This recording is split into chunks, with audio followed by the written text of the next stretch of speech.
ఇక తెలంగాణలో నల్గొండ, ఖమ్మం, మహబూబాబాద్ ఈ నియోజకవర్గాల్లో, లోక్సభ నియోజకవర్గాల్లో కాంగ్రెస్ పార్టీ 1,00,000కు పైగా ఓట్ల మెజార్టీతో దూసుకుపోతుంది. లింగంగౌడ్ గారు, ఏంటి ఖమ్మం, నల్గొండ, భువనగిరి, అదేవిధంగా మహబూబాద్ కాంగ్రెస్ కంచుకోట్లని మరోసారి నిరూపించుకుంటున్నాయా? Yes, definite. దాంతోపాటు ఇవాళ భువనగిరి కూడా దాదాపు మంచి మెజార్టీతో ఉంది. ఎందుకంటే ఇదంతా కూడా తెలంగాణలో గతంలోనే మాకు కాంగ్రెస్ పార్టీకి మంచి పట్టున్న ఈ ప్రాంతము దక్షిణ తెలంగాణలో. ఇవాళ అదే అంటే దక్షిణ తెలంగాణతో పాటు ఇవాళ ఉత్తర తెలంగాణలో కూడా ఇవాళ కాంగ్రెస్ పార్టీ మెజార్టీ సీటు గెలుపుతుంది. ఇవాళ పెద్దపల్లి, అదేవిధంగా జైరాబాద్ లాంటి సీట్లు అయితే ఇంకా కూడా మీరు ఇంకా వెయిట్ చేయండి. ఇప్పుడే స్టార్ట్ అయినాయి కాబట్టి కొంచెం ఎర్లీ లీడ్స్ బీజేపీ అక్కడ.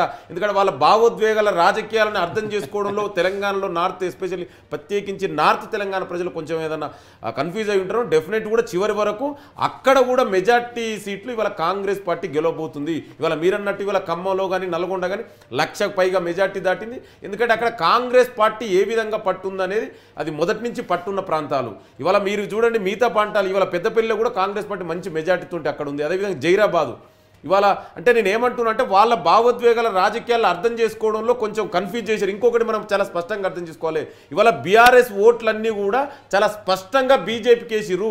నేను అదే అంటున్నా. అది గతంలోనే మేము అసెంబ్లీలో కూడా చెప్పినాం. అసెంబ్లీ ఎలక్షన్లో కూడా బీజేపీ బీఆర్ఎస్ సపోర్ట్ చేసుకోకపోతే మాకు ఇంకా 25 సీట్లు ఎక్కువ పెరిగేది.